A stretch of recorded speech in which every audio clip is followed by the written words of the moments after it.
Hola, buenos días. Buen día, ¿cómo estás? Buen día. Ya. Bueno, ¿cómo vienen llevando la materia?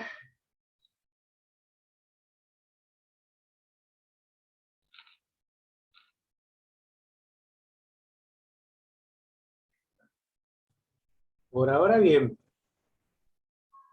Bien, Ayer estuve estudiando lo que es ejecutivo, así que nada, por ahora vamos bien. tratando de llevarla al día. Eso mismo, bien, bien. Traten de llevarla al día. Bueno, si mal no recuerdo, la clase pasada quedamos por arrancar secuestro, más o menos, ¿no? Ya habíamos visto medidas cautelares en general, cuáles eran sus caracteres, cuáles eran los presupuestos de admisibilidad y ejecutabilidad de las medidas cautelares, eh, la clasificación de las mismas para proteger bienes, para proteger personas, medidas nominadas, medidas genéricas o denominadas. Al respecto, ¿encontraron algún caso? ¿Se les ocurre alguna otra medida que no sea de las nominadas?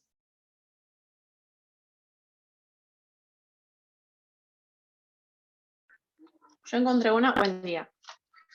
Buen día, Yo Valeria. encontré una que se rechaza porque lo toman como prueba anticipada, más que como medida cautelar genérica. ¿Un secuestro de una historia clínica, no? ¿O cuál No, es el caso? no, es contra Ford para que, Sí. dice, proceden a realizar un diagnóstico pormenorizado del estado de vehículo marca Ford modelo EcoSport. Entonces dicen que eso se toma más como medida anticipada, como prueba anticipada que como medida cautelar. Ujú. Bien, bien. ¿Algún otro caso que hayan encontrado? Yo, profe, encontré un encontré. supuesto. Perdón. No, dale vos, Pilar, no hay problema. Yo encontré un supuesto de medidas que ordena el juez, por ejemplo, en el caso de que un edificio se esté por derrumbar, por ejemplo, y que pongan en Sí. peligro algún bien propio, digamos.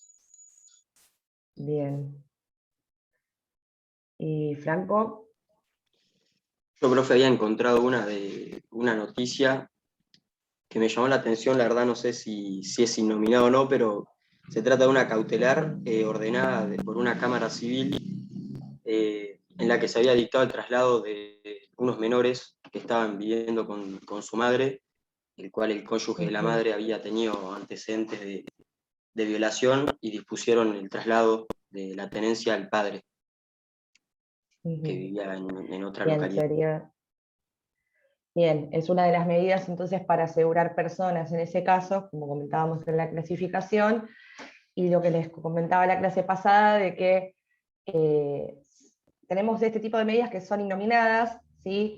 O genéricas, que se adaptan a la situación del caso concreto para lo que el justiciable necesite, ¿sí? Si bien no es un embargo, no es un secuestro, no es una inhibición general de bienes, sea la forma que sea, se adapta siempre y cuando se cumplan con los presupuestos de verosimilitud en el derecho y peligro en la demora, ¿sí? En este sentido, la clasificación que hace el código o puntualizar ciertas medidas cautelares en el mismo, como son las que les nombré, no impide que existan muchas más que se vayan creando, ¿sí? A medida de las circunstancias concretas del caso. En la clase de hoy vamos a arrancar, porque ya habíamos visto embargo, vamos a arrancar con lo que es el secuestro y el resto de las medidas cautelares nominadas en el código, ¿sí? Para la clase próxima ya vamos a ver dos figuras, que son las del último punto de la bolilla, que son figuras pretorianas, ¿sí? Todavía no las tenemos reguladas en el código. Y muchas veces ingresan, ¿sí?, a ser tratadas por los tribunales como medidas cautelares genéricas. ¿Cuáles son esas figuras? Bueno, ya sea la sentencia anticipatoria o el pedido de cautela material, tanto como las medidas autosatisfactivas que muchas veces se las ingresa también como medida cautelar genérica, ¿sí? Eso lo vamos a ver igual la clase que viene, pero quería comentárselos. Bueno, ¿tuvieron alguna dificultad con los temas de la clase pasada? Presupuestos, caracteres. También habíamos visto Profe, modificación, sustitución. Sí, Pilar. yo estoy un poco complicada con contracautela. Como que no termino bien de entender cómo Contra funciona. cautela. Bien. Vos tenés que partir de la base de que no vas a tener certeza al momento de solicitar una medida cautelar. Si la certeza te la va a dar recién la sentencia definitiva. Vos lo que necesitas es esa verosimilitud en el derecho, esa apariencia de que el derecho que estás invocando es realmente es un derecho que vos posees, la apariencia de que los hechos que vos estás diciendo que sucedieron como los estás relatando, ¿sí?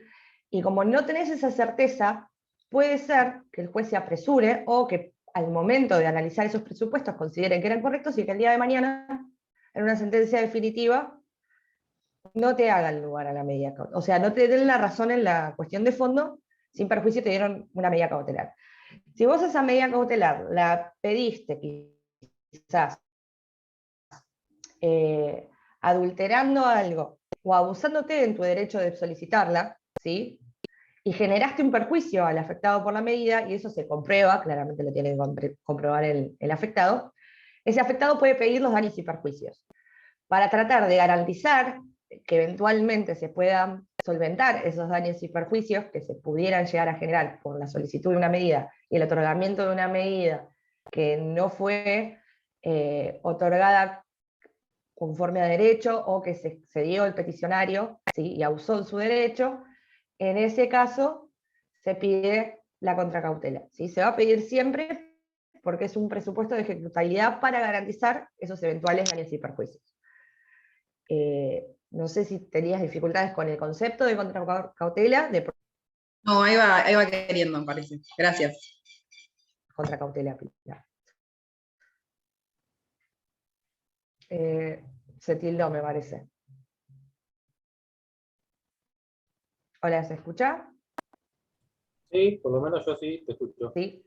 Sí, Claro, pues se me congelaron recién, no sé si se entendió ahí Pilar o si tenías dificultades con No, los profe, tipos ahí de quedó. función. Gracias. Bien, bárbaro. Bueno, de nada. Bueno, vamos a arrancar entonces con el resto de las medidas, ¿sí? El artículo 221 del Código nos hace referencia a la medida cautelar de secuestro. El secuestro consiste no solo en la individualización de un bien, que era lo que hacíamos cuando embargábamos, recuerden que individualizábamos un bien, sino que en este caso partimos de la base de que individualizar ese bien no alcanza para proteger o asegurar el resultado del juicio. Entonces, ¿qué es lo que va a solicitarse? Se va a solicitar que ese bien se secuestre, es decir, que se desapodere, al menos momentáneamente, de ese bien mueble al afectado de la medida. ¿Sí? Bien. Entonces, el deudor o el afectado por la medida va a ser desposeído de ese bien embargado y se va a guardar en un depósito judicial o privado. ¿Cuáles son las diferencias, ¿sí?, con el embargo? Ya nombramos una. Se lo va a desapoderar, ¿sí? Ustedes recuerden que con el embargo de cosas muebles,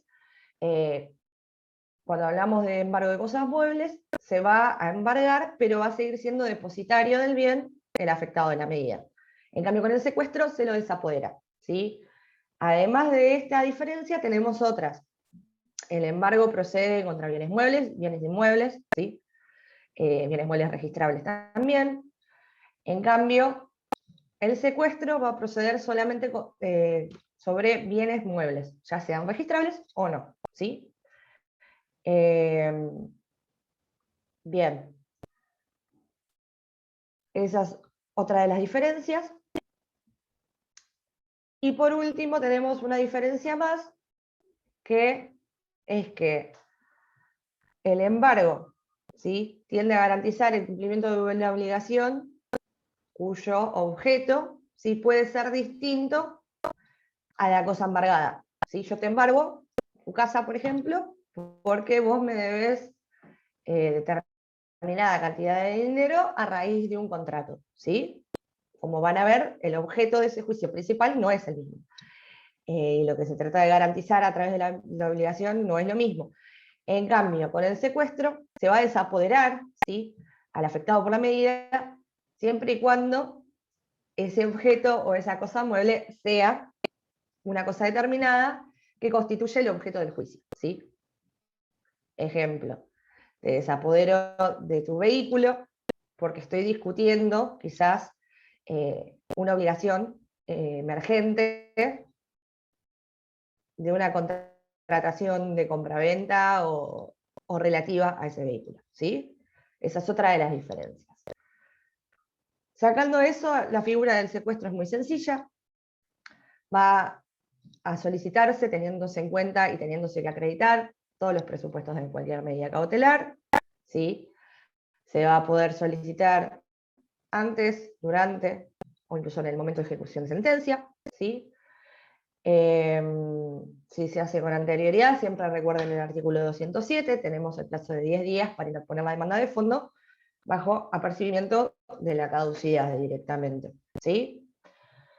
Bueno, otra de las medidas que tenemos, que es una medida muy gravosa, es la inhibición general de bienes. ¿En qué consiste la inhibición general de bienes? Bueno, es una medida que ya tiene un carácter personal, porque no se inhiben los bienes, sino que se inhibe a la persona. ¿Sí? Una vez trabada, va a impedir que el afectado por la medida pueda vender, disponer, enajenar, ¿sí?, cualquier bien que tenga inscripto en el registro donde se haya anotado la medida. Recuerden esto siempre, en el registro donde se haya anotado la medida. ¿Por qué? Porque si inhibimos en Provincia de Buenos Aires y solicitamos un informe de anotaciones personales en el registro de la propiedad de Capital Federal, no nos va a aparecer inhibición alguna, ¿sí? Tengan en cuenta eso. Los registros de la propiedad inmueble son provinciales, los registros del automotor son nacionales. Si yo inhibo a un sujeto en el registro de la propiedad automotor y pido un informe de dominio en la ciudad de Córdoba, de anotaciones personales, no de dominio, en la ciudad de Córdoba va a salir inhibido. Es la que acá, en Ushuaia, en donde sea, ¿sí? En cambio, registro de la propiedad inmueble es por provincia. ¿Cuáles son los requisitos, entonces, de una inhibición general de bienes? Se tienen que cumplir de vuelta, con todos los presupuestos cautelares, ¿sí?, todos los requisitos propios de un embargo también, y los que determina el 228, que hacen referencia a que como es una medida de carácter personal, ¿sí?, vamos a tener que indicar también en la solicitud de la medida nombre, apellido, DNI si lo supiéramos, domicilio del deudor y cualquier otro dato tendiente a individualizar al inhibido. ¿Sí? ¿Cuáles van a ser los efectos de esta inhibición? Quien es inhibido va a poder comprar, va a poder adquirir siempre bienes sin ningún tipo de limitación por la medida. Sin embargo, no va a poder disponer de ellos, no va a poder grabarlos, no va a poder constituir hipotecas, prendas, ¿sí?, no va a poder venderlos, lógicamente. Entonces, esto denota que es una medida cautelar más gravosa que un embargo, ¿sí?, porque el embargo inmoviliza un bien, mientras que la inhibición inmoviliza cualquier cosa que esté en su patrimonio registrada en el registro respectivo, ¿sí? No va a poder, por ejemplo, un registro de la propiedad inmueble, ¿sí? Si es inhibido en el registro de la propiedad inmueble, no va a poder hipotecar el bien, no va a poder venderlo, ¿sí? Pero va a poder seguir incorporando a su patrimonio los bienes que quiera. Bien, ¿en qué supuesto se va a aceptar esa solicitud de inhibición? ¿Sí? ¿En qué supuestos procede? Procede solamente cuando no se conozcan bienes, ¿sí?, del deudor, o cuando conociéndose bienes, estos resultan insuficientes para garantizar el cobro del crédito, ¿sí? Capital, intereses y costas. Es decir, quizás en un proceso yo acredito los presupuestos procesales, ¿no? Verosimilitud en el derecho y peligro en la demora. Solicito un embargo y la evaluación de ese bien no alcanza para cubrir mi crédito, en ese caso estoy habilitado a pedir la inhibición general de bienes, ¿sí? Como es una medida registral, va a tomar efecto recién cuando se inscribe en el registro pertinente, ¿sí? Mientras no se inscriba, no va a ser efectiva. Otra diferencia que tiene con el embargo es que el embargo, como dijimos, otorga preferencia, en cambio la inhibición general de bienes no. Hasta acá vamos bien, ¿se entendió cómo funciona la figura? ¿Sí? Bien. Después el programa también nos pide que hablemos de sustitución y levantamiento de vuelta. Acá hago referencia a lo que vimos en la clase pasada, artículo 203. En el caso de que el afectado por la medida, el que haya sido inhibido, tenga bienes que garanticen lo suficientemente el crédito, capital, intereses y costas, en ese caso va a poder pedir el levantamiento de la inhibición y la sustitución de la medida por un bien que dé embargo, ¿sí? Bien. Caducidad, lo mismo que veníamos conversando de cualquier otra medida cautelar, 10 días si la interponemos, si la solicitamos a la medida cautelar con anterioridad a promover la demanda del proceso principal o de fondo, ¿sí? Bien. Vamos a la siguiente medida cautelar, que es anotación de litis, ¿sí? Esta ya es otro tipo de medida. Habíamos dicho, por ejemplo, que la inhibición general de bienes era una medida personal, ¿sí? Se inhibía a la persona, no a sus bienes. En cambio, acá tenemos con la anotación de litis una medida cautelar cuyo objeto es la publicidad, ¿sí? Es una medida meramente publicitaria. Este tipo de medida lo que va a tender a hacer es a noticiar a terceros de que existe un proceso pendiente en el cual se están discutiendo asuntos relativos a la titularidad o el dominio de ese bien, ¿sí? ¿Para qué? ¿Cuál es el objeto de esto? Si nosotros damos publicidad, va a salir el informe de dominio, lógicamente la anotación de litis, y el tercero ya no va a poder alegar buena fe si contrató sobre ese inmueble o sobre ese mueble, ¿sí? ¿Por qué? Porque se está publicitando que es un objeto que sería litigioso. Entonces ya ese tercero adquirente no va a poder ser nunca de buena fe, ¿sí? La medida es de anotación de litis, se limita a eso mismo, a anotar la litis, ¿sí? Pero no va a impedir que el afectado por la medida venda el bien, lo grave, ¿sí? Va a poder enajenarlo, va a poder grabarlo, va a poder hacer lo que quiera con el bien, sin perjuicio de que lógicamente ese tercero después no va a poder invocar buena fe si ha habido una anotación de litis, ¿sí? ¿En qué tipo de procesos se ve muchísimo esta medida? Porque es instantáneo, les diría. Los van a ver ahora en la bolilla 17, pero cuando ustedes inician un usucapión, en el primer despacho va a salir una medida ordenando la anotación de litis. ¿Para qué? Para que si el titular registral quiere desprenderse del bien, ¿sí? Porque se enteró que le están iniciando un usucapión, ese tercero adquirente, que eventualmente le compre el bien, va a ser considerado de mala fe porque había una inscripción en el registro en donde estaban publicitando que había un usucapión, ¿sí? Bien, en cuanto a requisitos de la medida, volvemos a reiterar lo que venimos viendo hasta ahora.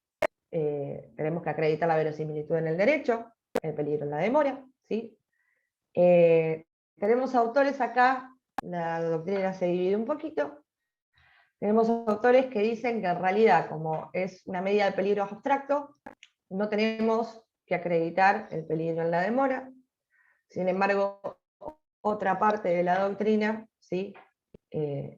Nos dice que sí, y el principio general en materia de cautelares es que tenemos que acreditar los dos presupuestos de admisibilidad, así que ante la duda, siempre se recomienda invocar y acreditar ambos presupuestos para evitar que justo por algún motivo no sea otorgada la medida, ¿sí? Sin perjuicio de eso, hay distintos procesos en los cuales directamente se ordena de oficio en el primer despacho. Uno de ellos es el proceso de usucapión, ¿sí? De prescripción adquisitiva. Bien. Bueno, otro tipo de procesos, como para que tengan ejemplos también, en los juicios de escrituración, en las acciones de reivindicación, ¿sí? En cualquier proceso en el cual exista la posibilidad de transmitir, declarar, modificar derechos sobre cualquier tipo de bien que sea registrable, se puede solicitar esta medida. ¿Se entendió la anotación de litis? Ustedes, para entender quizás esta parte de medidas cautelares que se materializan a través de inscripciones registrales, no sé si ya algunos de ustedes dieron la materia reales o todavía no. Ahí veo algunas caras que sí. Sí, reales ya la vi. Bien. Quienes vieron reales ya conocen y saben lo que es un folio real, ¿sí? Quienes no vieron reales todavía, les recomiendo que lo busquen. Yo calculo que si en Google ponen folio real, les va a salir en imágenes un modelo. Pero si ustedes ven cualquier informe de dominio, ¿sí? Van a ver que son tablitas en las cuales tenemos distintos ítems. Por un lado vamos a tener las titularidades y por el otro lado los gravámenes, las medidas, las anotaciones de medidas, ¿sí? Cuando hablamos de una anotación de litis, la van a ver ahí plasmada, ¿sí? Que se anotó la litis de Autos Pepito con Menganito sobre usucapión, por ejemplo. Lo mismo cuando está embargado, va a salir el embargo en el folio real, cuando nosotros pedimos un informe de dominio, ahí nos dice si está embargado. En cambio, como es personal, si hablamos de inhibición general de bienes, no nos va a salir la inhibición dentro del informe de dominio, sino que en el de anotaciones personales, que es otro informe que tenemos que pedirle al registro, ¿sí? Eso era como para que lo tengan en cuenta y busquen cómo es un folio real y de qué manera se ven materializadas las inscripciones de las medidas cautelares. Profe, ¿y esta medida cómo se levanta? ¿Igual que las otras? ¿Cómo se levanta? De la misma manera, en realidad. La anotación de litis se va a levantar o cuando finalice la litis y después disponga el levantamiento de la anotación de litis. Ustedes tengan presente que cualquier medida cautelar, a excepción de embargo e inhibición, que si no se solicita por parte del acreedor la reinscripción de la medida, a los 5 años caduca, ¿sí? El resto de las medidas cautelares van a finalizar cuando las circunstancias que la originaron cesen, ¿sí? Recuerden que era uno de los caracteres de las medidas cautelares. Entonces, el juez es quien tiene la autoridad de acreditar que las circunstancias mutaron, cambiaron o cesaron, y siempre un levantamiento pasa por el juez, que va a tener que ordenar el levantamiento. Con excepción, como les decía, quizás de los embargos pasados los 5 años, que si no se solicitó la rescripción, por más que no le pidamos al juez el levantamiento, cae automáticamente. ¿Sí? No sé si ahí contesté tu pregunta, Franco. Sí, sí, gracias. No, porque estaba leyendo también el artículo y no estaba con la última parte. Sí, el artículo lo que nos dice, miren, vamos a ir ahí.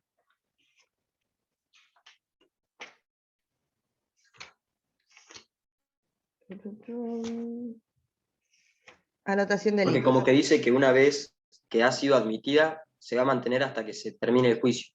Que como que no se va a levantar en el punto. El juez, Claro.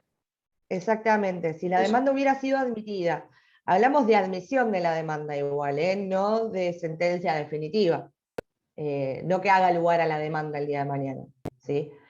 sino que la existencia de una demanda que admite el juez, que le da curso a esa demanda. Se mantendrá hasta que la sentencia haya sido cumplida, ¿sí? Significa que por más que tengamos una sentencia, hasta el efectivo cumplimiento, salvo que el juez ordene de oficio el levantamiento. Eso siempre, chicos. Tengan presente que no se va a levantar una medida en tanto el juez no lo ordene. Pero ese último párrafo que vos comentabas, Franco, es más o menos lo que les comentaba de embargos y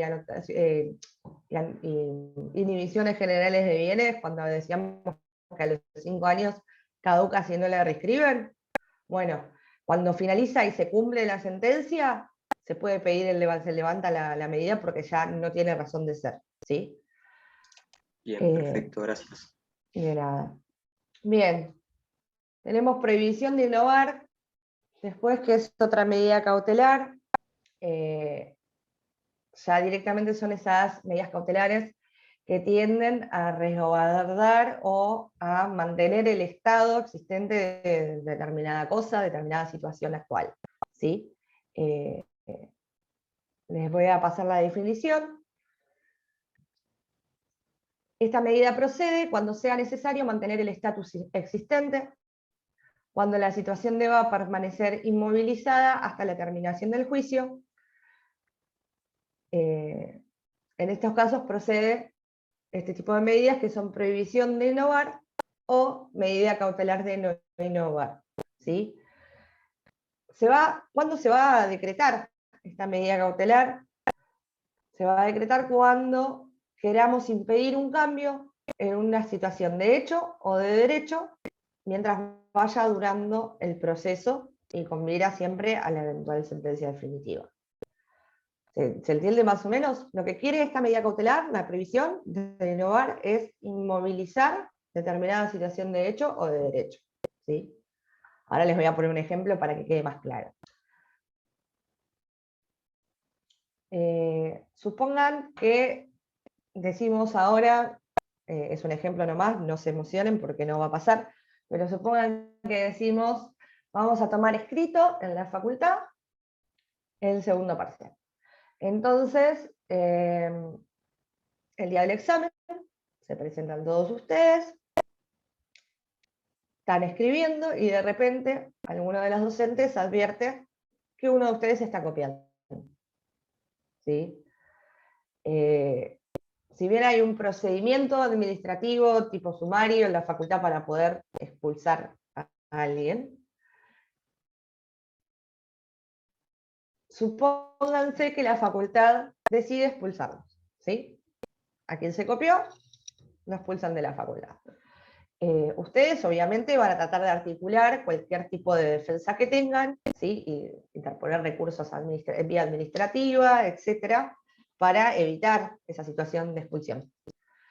¿De qué manera funcionaría una medida de no innovar en este caso? Bueno, si ustedes pidieran una medida de innovar, ya habiendo iniciado ese sumario, pero todavía no están expulsados, ¿sí? Se está discutiendo su expulsión, ustedes con una medida de no innovar, lo que pueden pedir es que se congele la situación de hecho a este momento, que ustedes siguen siendo estudiantes de la casa de estudio, mientras se discute si corresponde o no la expulsión, ¿sí? Ese es un ejemplo de medida cautelar de prohibición de innovar. Mantenerse en la situación de hecho. En cambio, si ustedes ya fueron expulsados, y no se está discutiendo, sino que ya fueron expulsados, este tipo de medida no procede. ¿Por qué? Porque lo que hace esta medida es congelar la situación de hecho y de derecho al momento, ¿sí?, de la solicitud. Si ustedes ya están expulsados y piden este tipo de medida, van a seguir expulsados. ¿Se entiende? Se congela a ese momento. Hay otra medida que se puede pedir para el inverso, pero la vamos a ver más adelante. No los voy a enroscar con eso por ahora. Pero la previsión de innovar, entonces, es una medida que se va a solicitar cuando lo que nosotros queramos es proteger el estado actual de las cosas, ¿sí? El estado de hecho o de derecho. Hay más ejemplos que los van a ver sobre todo en la bolilla que viene, cuando veamos interdictos, ¿sí? Cada interdicto tiene una medida cautelar y hay un par de interdictos que esta es la medida cautelar que tienen incorporada. Bien, ¿cuáles van a ser los requisitos, ¿sí?, de una prohibición de innovar? En primer lugar, todos los comunes a cualquier otro tipo de medida cautelar. ¿Sí? Vamos a tener que acreditar presupuestos de admisibilidad y presupuesto de ejecutabilidad o caución. Bien. Y acá, ojo, tenemos un requisito más, que es la existencia de un proceso pendiente. ¿Sí? ¿Por qué? Porque nosotros vamos a congelar la situación existente al momento de promover la demanda. Entonces, no va a otorgarse esta medida cautelar si todavía no iniciamos una demanda. ¿Sí? ¿Por qué? Porque necesitamos un proceso pendiente. Bien. Y el tercer requisito que tenemos es que no haya una medida que sea menos perjudicial para asegurar el objeto del bien perseguido. ¿Por qué? Porque el criterio que va a tener el juez para otorgar o no esta medida es un criterio restrictivo. Bien. Para la clase que viene, les voy a encargar que hagan el ejercicio contrario al que hicimos recién. Yo les puse un ejemplo que era que se estaba discutiendo la expulsión de alguno de ustedes, ¿sí? Y mientras se discutía si se expulsaban o no, ustedes solicitaban una medida de prohibición de innovar para seguir siendo estudiantes y seguir cursando materias mientras se discute, ¿sí? Ahora hagamos el ejercicio contrario, y quiero que para la clase que viene me den la respuesta y me la fundamenten con lo que encuentren por internet. Es muy sencillo, ahí, si entran en Cuba van a poder ver fallos al respecto. Supongan a la inversa, ¿sí? Ustedes ya fueron expulsados, ¿qué medida cautelar piden? ¿Sí? Para la clase que viene quiero que me digan no solo qué medida piden, porque quizás la respuesta es muy sencilla, sino por qué pedirían esa medida y con qué fundamentos, ¿sí? Los primeros 5 minutitos vamos a charlar un poquito de eso. ¿Se entendió? Prohibición de innovar hasta ahora. ¿Se complicaron demasiado o no? Bueno. Prohibición de contratar. Esta es una medida cautelar que tiene varias diferencias con las otras que estuvimos viendo. La mayoría de la doctrina dice que la prohibición de contratar es un tipo, ¿sí?, con relación especie-género, es un tipo de medida de prohibición de innovar, ¿sí? Pero ¿qué es lo que va a hacer la prohibición de contratar? Va a impedir que sujetos determinados, que van a ser los afectados por la medida, se abstengan de contratar en situaciones concretas, ¿sí? Está prevista en el 231. El 231 nos dice, cuando por ley o contrato, o para asegurar la ejecución forzada de los bienes objeto de juicio, procediese la prohibición de contratar sobre determinados bienes, el juez ordenará la medida, individualizará a lo que sea objeto de la prohibición, disponiendo que se inscriban los registros correspondientes y se notifica a los interesados y los terceros que mencionen solicitando. ¿Sí? Ustedes quizás leen esto y me dicen, bueno, pero ¿cuál sería un ejemplo, ¿sí?, puntual de este tipo de medidas? Para empezar, tengan en cuenta las fuentes, ¿sí? Van a ser siempre de ley, de contrato, de disposición legal. Y traje para leerles un par de ejemplos que no son los típicos que van a encontrar, porque ustedes lo que van a encontrar cuando busquen ejemplos de este tipo de medida va a ser sobre todo lo que son contrataciones entre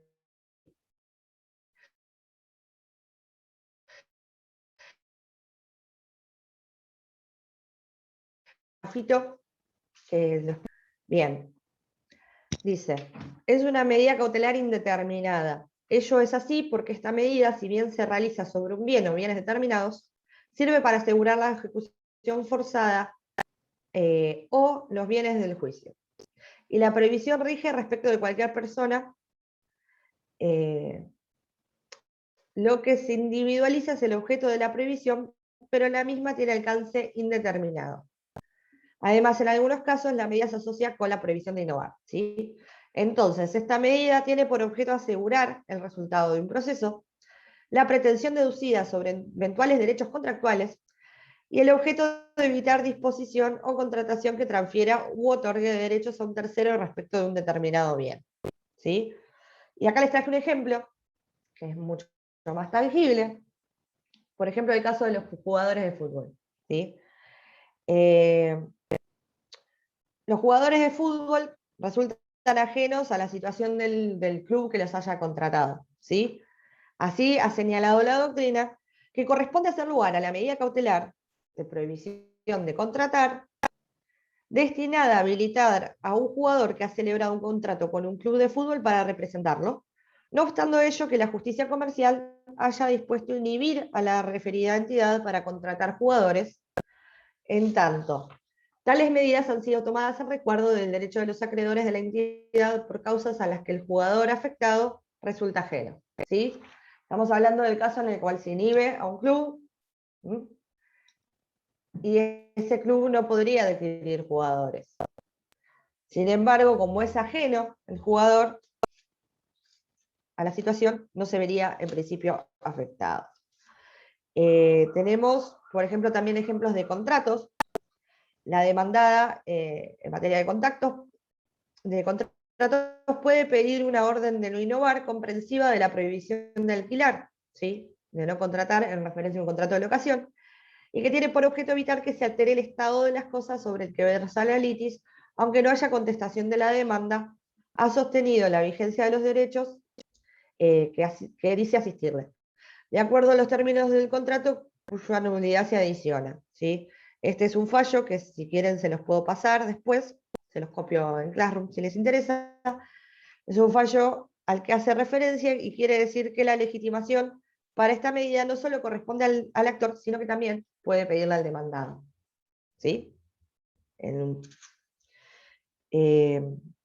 Siempre y cuando se acredite la existencia de un contrato o un acto jurídico que se halle en cualquier situación del proceso y pueda sufrir un daño o menoscabo al derecho que intenta defender.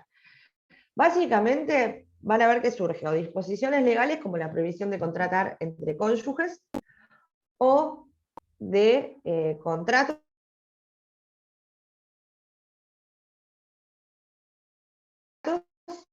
se solicite y el juez considere con criterio restrictivo que procede este tipo de medida. ¿Cuál va a ser otra de las diferencias que tenemos al respecto de la prohibición de contratar? El plazo del 207. No tiene 10 días para iniciar la demanda, sino que tiene solamente 5 la prohibición de contratar. Porque se entiende que es una medida gravosa, de aplicación restrictiva, y que si se pide es porque no procede otro tipo de medida. ¿Cuándo va a quedar sin efecto la medida?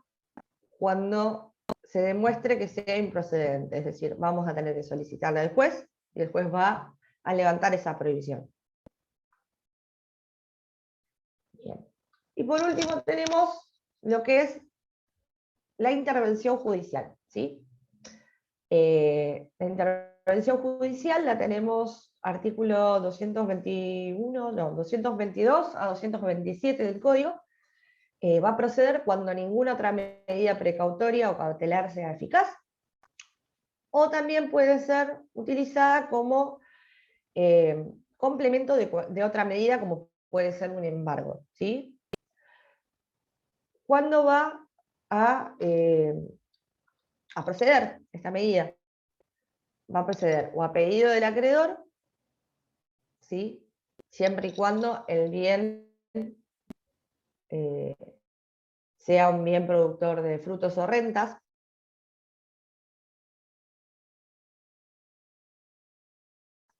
cuando los actos de quienes representan esa sociedad pudieran ocasionar un perjuicio grave, ¿sí? O pusieran en peligro el normal desarrollo de las actividades de la sociedad, ¿sí? Y acá tenemos 3 tipos de intervención judicial. La primera es un interventor, perdón, se me trabó la lengua, un interventor recaudador, tenemos después también el interventor vedor, y por último, aquel interventor que hace las veces de un administrador judicial, que es la tercera figura, que es la administración judicial directamente. Bien. ¿Qué es lo que va a hacer el interventor vedor, que es el más leve? Simplemente va a fiscalizar, ¿sí?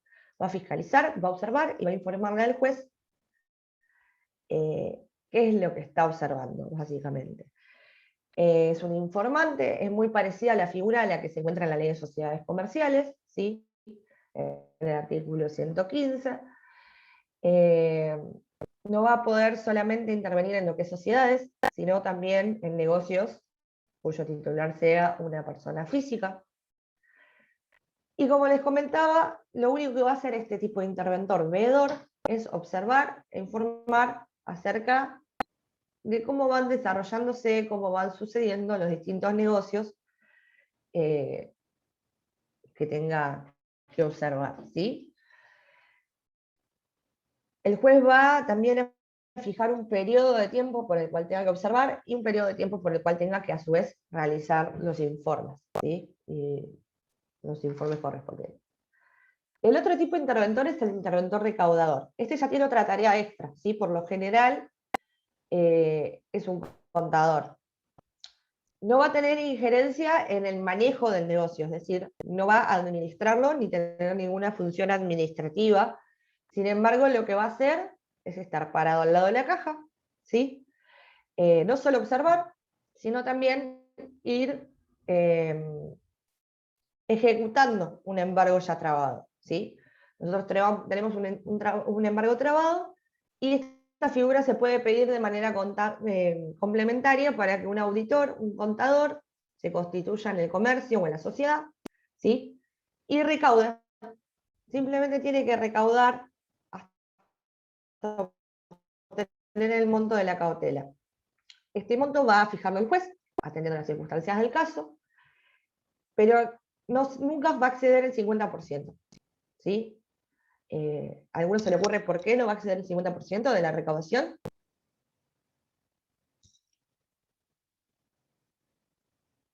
¿Cómo, profe? No escuché la pregunta. Porque calculo que no lo puede dejar sin ingresos. Exactamente, Valeria. Tiene que no restringirle el giro. La pregunta, Franco, era ¿hasta cuánto va a poder, ¿sí? Recaudar este interventor recaudador? ¿Sí? El monto lo va a fijar el juez, pero ese monto nunca va a poder exceder el 50% de los ingresos brutos, porque lógicamente, al ser un comerciante, quizás va a tener que mantener el giro, tiene que pagarle a proveedores, tiene que pagarle a empleados, no se le puede quitar toda la recaudación, solamente hasta el 50%, y el juez, atendiendo las circunstancias del caso, va a fijar ese monto, ¿sí? Una vez que el interventor recaudador tiene en su poder ese dinero, lo va a depositar en cuenta judicial, y el juez dispondrá de él cuando corresponda. Para que proceda este tipo de interventor, sí o sí tenemos que acreditar la ineficacia del embargo. Si nosotros no acreditamos que con simplemente un embargo es suficiente, no va a poder proceder, ¿sí?, este tipo de interventor. Y el tercero ya es un interventor con facultades, ¿sí? Es un interventor que hace las veces de administrador judicial, entonces va a tener otros requisitos distintos. Este tipo de interventor lo tenemos en el 224, va a nombrar el juez a este tipo de interventor, pero lo va a nombrar en reemplazo de las autoridades designadas para dirigir la sociedad. ¿Sí? Es una medida sumamente gravosa. Aparta quizás al presidente de la SA o al gerente de la SRL, lo aparta de lo que es la administración de la empresa y designa al juez un administrador judicial. ¿Sí? Es una medida de emergencia, es una medida excepcional y por eso tiene otras exigencias que no tienen el resto de las medidas cautelares. ¿Cuáles van a ser esas exigencias? Bueno, en primer lugar, tenemos que promover la acción tendiente a remover a ese administrador judicial, perdón, a ese administrador que esté actuando en la sociedad con anterioridad o en simultáneo al pedido de la medida. Es decir, esta medida no va a proceder si simplemente un socio dice, señor juez, yo quiero una administración judicial. Bárbaro, pero tenés que acreditarme, ya sea con anterioridad que empezaste la remoción de las autoridades designadas de la sociedad o en simultáneo a la medida, ¿sí?, que estás pidiendo la remoción. Asimismo, sí o sí, quien solicita la medida tiene que acreditar que es un socio, acreditar su condición de socio.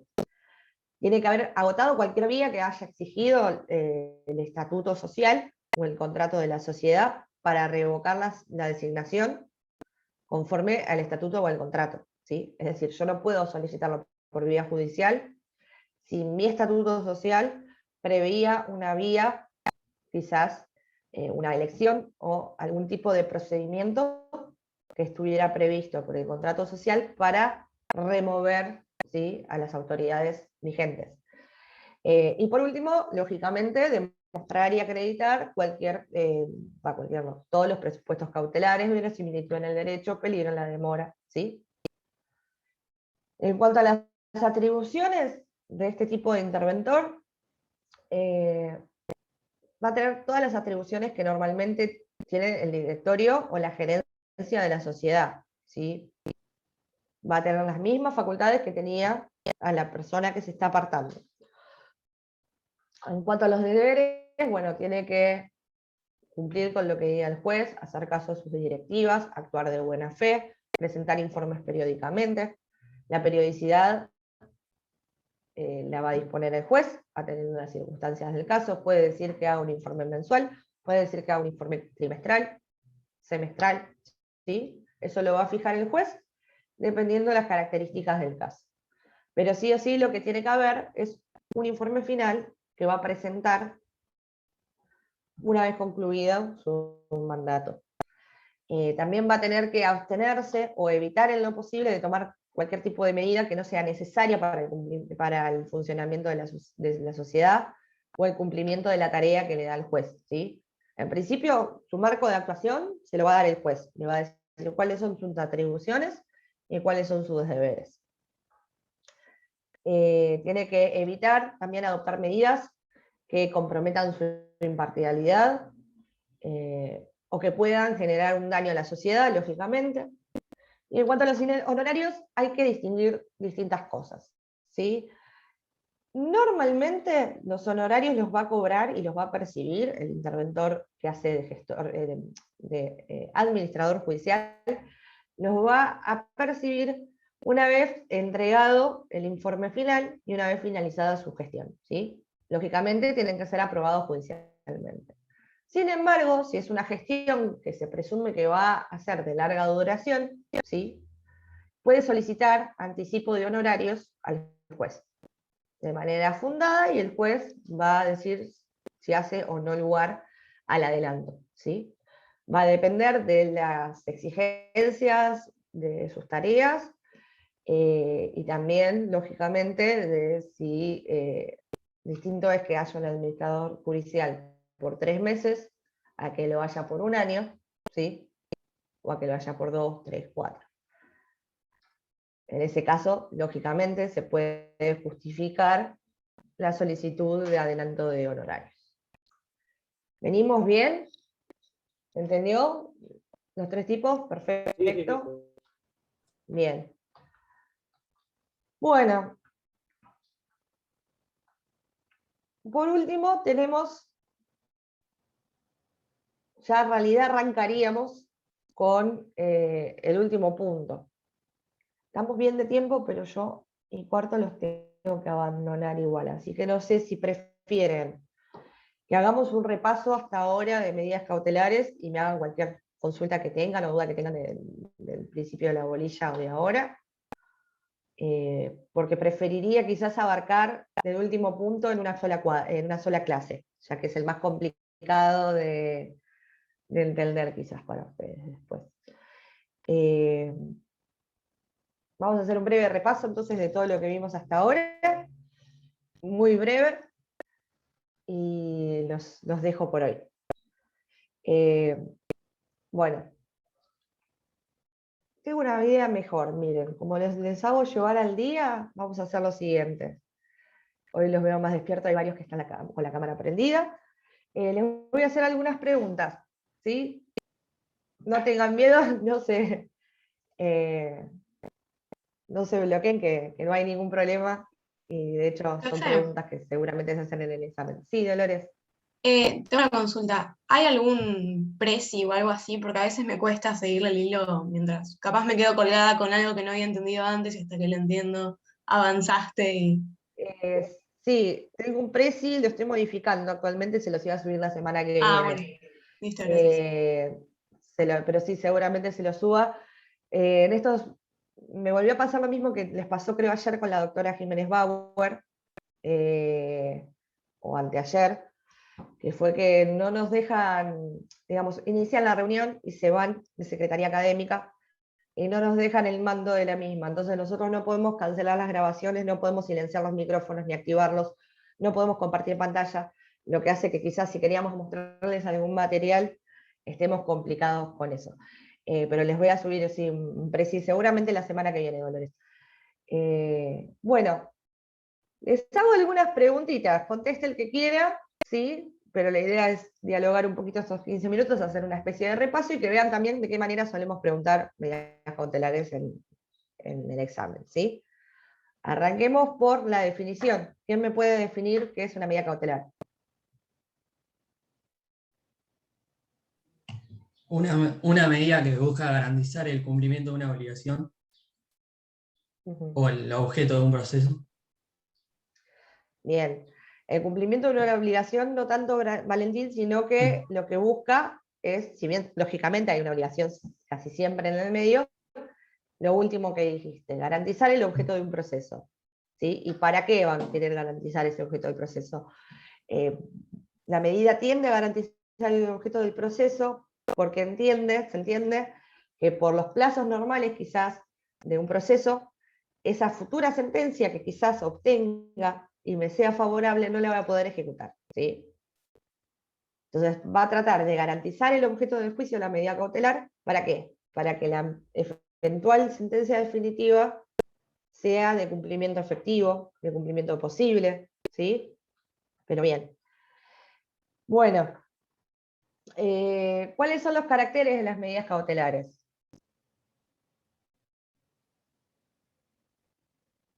Bien, eso mismo me olvidé, vayan poniéndome en el chat los presentes también, así vemos.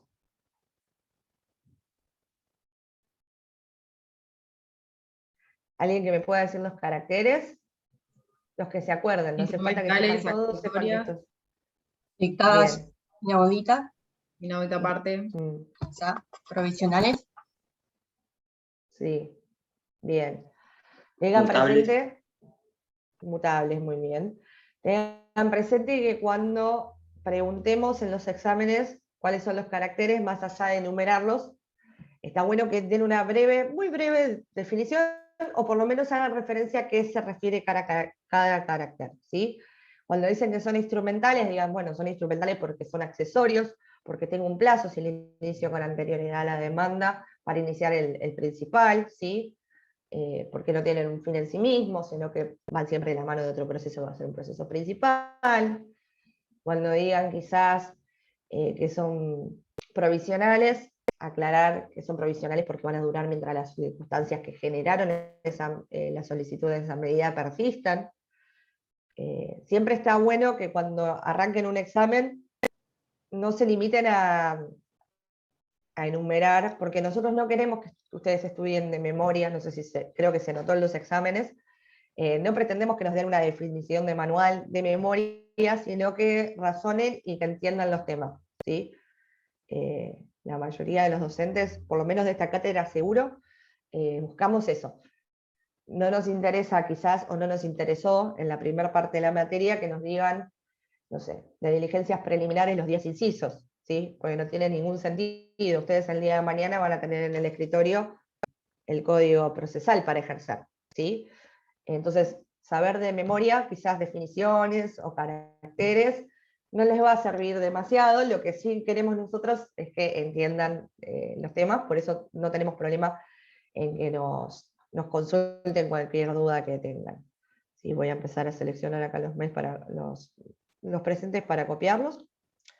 Y bueno, mientras seguimos con el repaso, ¿sí? Más allá de los caracteres, tienen que también tener en cuenta Los presupuestos, que no los tienen que confundir con caracteres. Presupuestos, habíamos hecho una breve clasificación, sin perjuicio de que son 3, o sea, son 3 presupuestos: verosimilitud en el derecho, peligro en la demora y contracautela.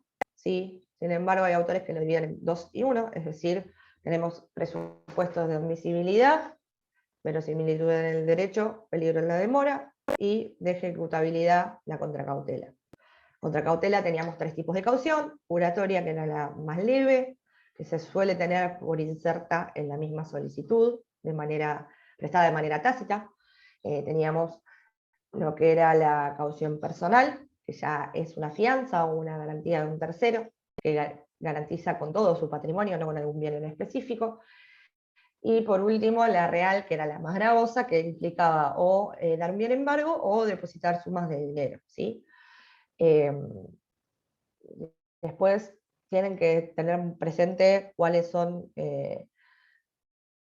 las actitudes que puede tomar o las defensas que puede adoptar quien es afectado por una medida cautelar, ¿sí? Va a poder interponer un recurso de reposición o de apelación, ¿sí? Va a poder utilizar cualquiera de los incidentes del 203, tendientes a modificar esa medida cautelar, levantar la medida, sustituir la medida, modificar la medida. Tengan presente también que en relación a la contracautela, ¿sí? El afectado por la medida puede solicitar su ampliación o su aumento o su mejora, por entender que la contracautela fijada no va a garantizar los eventuales daños y perjuicios que él sufra. ¿Sí? Y después, bueno, respecto a las medidas cautelares en general, yo les diría que cuando se sienten a estudiarlos de algún autor, tengan 3 o 4 preguntitas en la cabeza y se las vayan respondiendo. ¿Qué hace esa medida en particular? ¿Sí? ¿Cuáles son los efectos de la medida? ¿Qué necesitamos tener para pedirla, además de los presupuestos? ¿Sí? Si hay algún otro requisito que tengamos que demostrar. ¿Qué tipo de medida es? Si es una medida personal, si es una medida publicitaria, si es una medida, o sea, ¿qué es lo que busca esa medida? Y por último, siempre buscar algún ejemplo, ¿sí? De jurisprudencia o de los mismos manuales suelen surgir ejemplos, para tener en claro un ejemplo si es que tienen que describir la operatoria, ¿sí? Diciendo que yo diga cómo funciona un embargo, pero no pueda ponerlo en un ejemplo. Distinto es que yo diga, bueno, sí, en el marco de un proceso, no sé, de daños y perjuicios por incumplimiento contractual, yo estoy pidiendo un embargo porque, no sé, X situación. Si siempre pónganse un ejemplo concreto, y yo trato cuando vemos las medidas de ponerles, quizás demasiado criollo, pero de ponerles algún ejemplo, por más bobo que sea, para que les quede resonando y puedan explicar la dinámica. Bien, para la clase que viene, traten, porque esto no lo tienen en el código, traten de fijarse o averiguar de antemano. Yo creo que si se meten en Google no van a tener problema con eso. Yo igual les voy a subir material específico, y algún autor, porque vamos a seguir sobre todo a Peirano en la clase próxima. Pero traten de averiguar qué es una medida autosatisfactiva, ¿sí? Así, cuando yo dé el tema, más o menos, pues vamos a ver también las diferencias con otro tipo de medidas, y como les decía, como no están en el código, dependiendo del autor que sigan, puede ser la misma situación aplicada a una medida u otra, a una figura jurídica u otra. De hecho, van a dar fallos el día de mañana y van a ver que quizás para un autor esa situación encuadra como una medida innovativa y no como una sentencia anticipatoria, ¿sí? Pero, sin embargo, como el límite es muy delgado, acá entra mucho en juego lo que es el principio de iuria novit curia, o el juez conoce del derecho, y también el principio de congruencia, porque son medidas muy urgentes. Entonces lo que normalmente va a pasar es que el juez las encuadrará como las encuadra, pero surgen a raíz de una solicitud muy concreta de la parte, ¿sí? Así que bueno, vamos a ver eso en la clase que viene. yo los tengo que abandonar por hoy porque lamentablemente tengo fijada una audiencia ahora. Así que se me hace más cortita la clase de hoy. Cualquier duda, mándenme al mail. Y bueno, la clase que viene terminamos de ver esta bolilla y quizás ya arrancamos con la bolilla 17. ¿Sí? ¿Les parece? Bien. Gracias. Bueno, para la semana que viene les subo el presi. Voy a tratar de terminarlo porque lo estoy actualizando con un par de cositas del nuevo anteproyecto de código procesal civil y comercial como para que lo tengan más actualizado. Nos vemos en la clase próxima. Gracias. Chao, gracias. Hasta luego.